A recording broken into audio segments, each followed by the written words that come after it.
Good evening. Frank Rock, House of Orange Sports Channel, coming at you. The Tennessee Volunteers rule Florida tonight, 16-3. They complete the weekend series winning 2 out of 3 on it. And it's one that I think Tennessee could look back on and say they easily could have swept this series. But, I don't know that the results were unfair either if you get into it. So, let's get into tonight's game, and then we'll kind of recap the weekend. As Tennessee gets down 3-0 tonight, Florida hits a 2-run bomb in the first inning. I think it was the second inning. Tennessee starts playing with the ball. They start making – Billy Amick has the wild throw from third base. Florida had already gotten on. And then I think it was Caglione, maybe in the third inning. Can't remember now at this point. I think it was the third because when Snead come in. Caglione comes around to score after a base hit from him. 3-0. Tennessee didn't start out hitting good. They, Xander Sechrist didn't have his best stuff tonight. And then it was just a comedy of errors in the field. But, after that, though, it was on. And how about Hunter Inslee? This is a guy I've been hard on at times that he needs to hit better. How about his night tonight with what he did? Let me get my stats back up here. Hunter Inslee tonight, 3 out of 4 home run, 2 doubles, 7 RBIs, 254 average for him on the season. This was a big night for him. And I'll tell you what, this was a big boost for this team because I think they're at a spot where there's 2 positions in this lineup they're having trouble filling. And I'm going to come back to that point here in just a minute. We'll recap the rest of the game. But Inslee coming through got Tennessee to 3-2. And then things just went from there. And Tennessee had the big inning. Florida helped them out some as well. But good teams take advantage of that. Florida. Now, this was when the Florida announcers were like, well, what if the dude had caught the ball from Dreiling in right field? That was a tough play. You can't fault the guy. He came close to making that diving play, laying out for that one in right field. And he just came up short. You can't. That's one.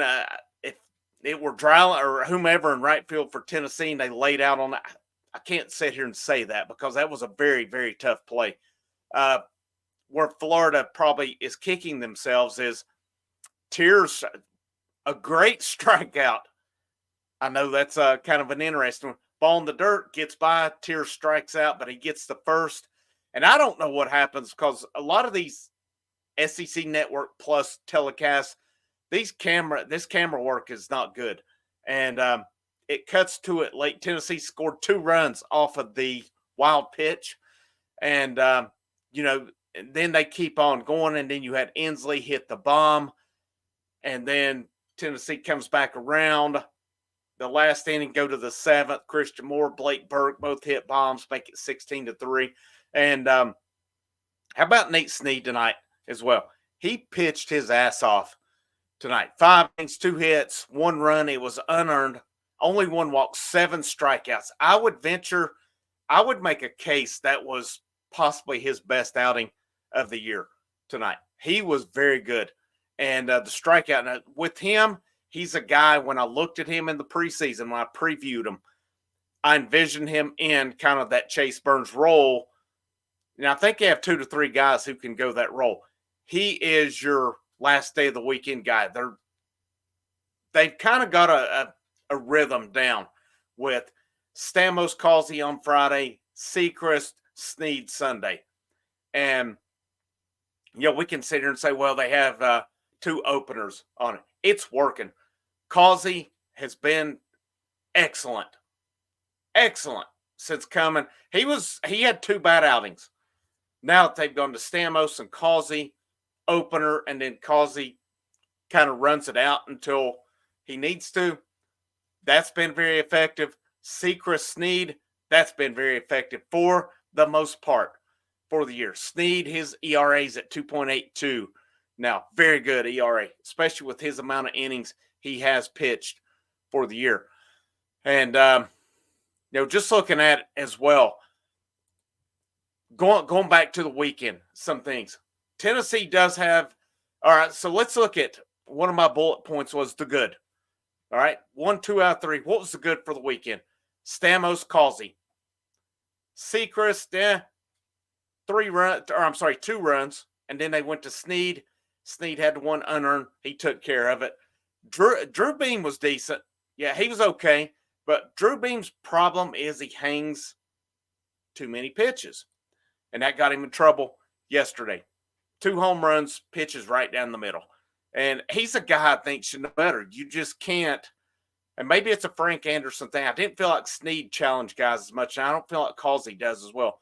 Beam more challenges guys, and that's why you see him giving up more home runs than others. Of course, he pitches more innings too. I thought the pitching for the most part was pretty good this weekend. How about Hunter Inslee Day? Christian Moore had a good weekend. Offense decent. I say decent. I don't know. I would say 29 strikeouts yesterday between the 2 games. The thing they had another 10 tonight. So in 3 games, they had 39 strikeouts. I'll get to that in a minute. That's the bad. The good though, I mean, this team tonight was down 3-0. Things were looking pretty ugly. And I'm going to talk about the comedy errors here in just a minute. But then this team just took care of business after that. You got to give credit. They didn't get down. They didn't get frustrated. They took care of business. Now let's get to the bad and the ugly. The ugly, 39 strikeouts in 3 games. That's ridiculous.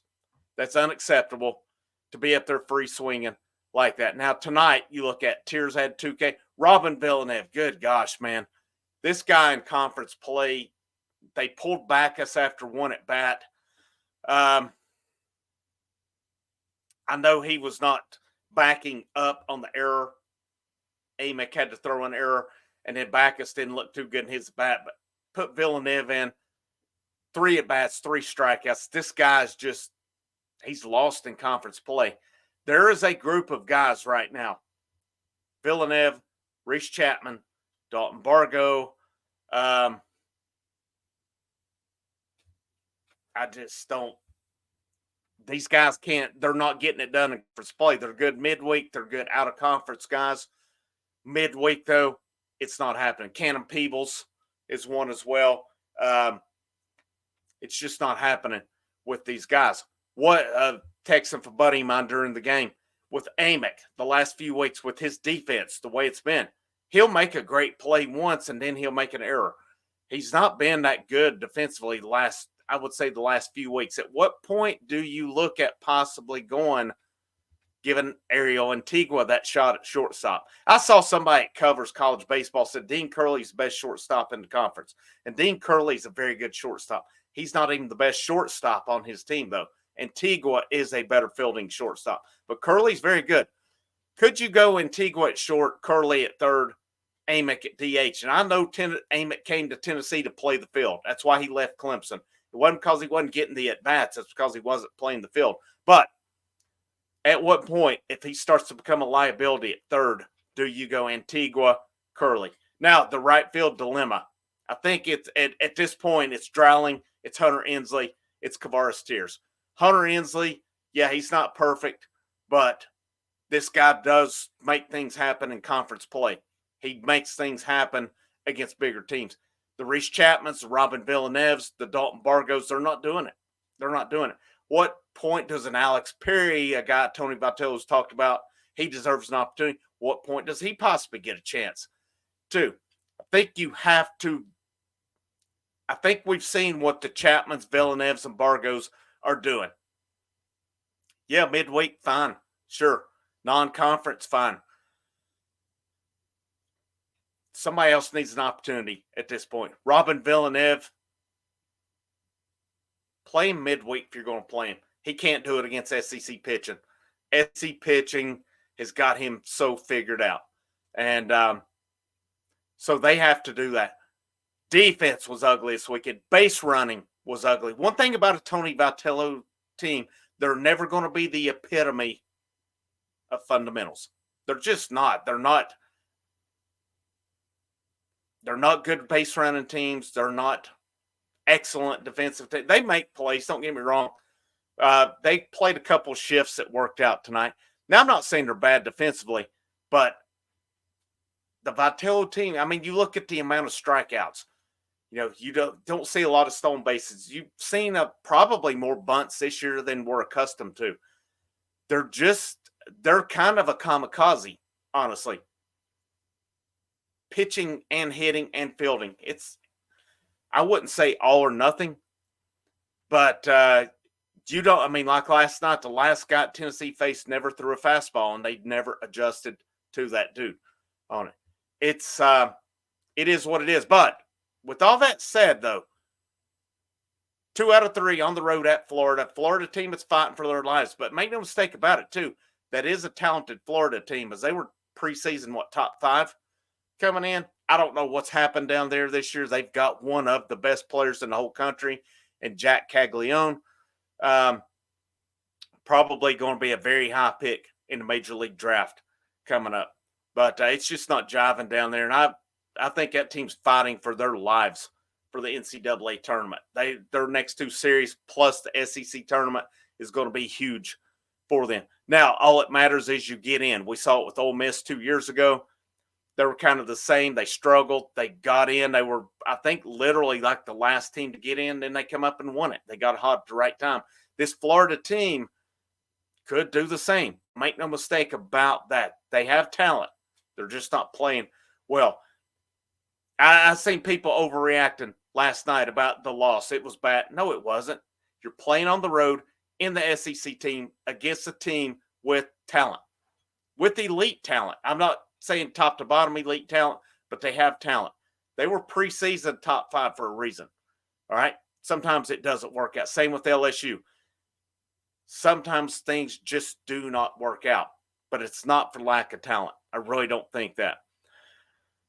Tennessee wins 2 out of 3. The week ahead, you've got Queens coming up on Tuesday, 6 o'clock, and then next weekend, Vanderbilt at Vanderbilt. Both teams are probably going to be hungry. Vanderbilt's gotten run ruled twice this weekend by Georgia, and Vanderbilt's not playing good ball. If you're in orange, probably I would venture to say if you're wearing either team's colors next weekend, if you don't walk into that dugout with the fire in your eyes, you probably don't need to be there. That's a rivalry. It's a big-time rivalry. Those teams don't like each other. I'm pretty sure those coaches don't like each other, and I can damn sure assure you these fans don't like each other either. The only good thing that's ever come out of Vanderbilt, they saved my dad's life. Other than that, they can piss off. Cannot wait till next weekend. Vanderbilt is rival number 1 on the totem pole. Cannot wait till that series. And it'd be nice to see Tennessee come out and just put a whooping on them next weekend. That's putting it mildly for it. Next Friday, actually this coming Monday, and we'll go. I think Monday's going to be pretty much a regular live show night. We're going to go live. I'm going to go live this Monday. The following Monday, I'm not, because frankly, there's a concert I want to go to. I'm a concert guy. I like to go to concerts. And when one comes up, I will sacrifice doing a show or doing a video to go to a concert. That's just part of my life. I've been away from it for a few years, and I'm back where I have that access again. I'm really excited about it. So this Monday, I'm going to go live 7:30. Next weekend, Vanderbilt game, all 3 games. I'm going to go live after that. I hope you'll tune in with me, and I'll come up with some bullet points going into Monday. We'll talk a little bit of everything. I'm going to drive it.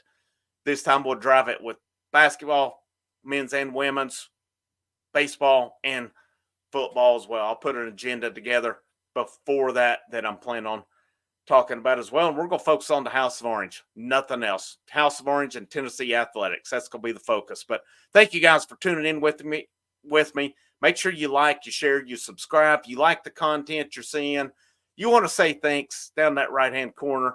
That's the best way you can say thanks to me. But your comments, your praise, just the positivity has been awesome on here. It's been so cool.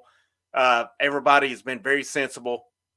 Even if there's disagreement, it's been casual, just disagreement. And that's okay. We can disagree and we can be okay with that. But I hope you have a great rest of your evening. I hope you have a great Sunday as well. And last but not least, go Vols.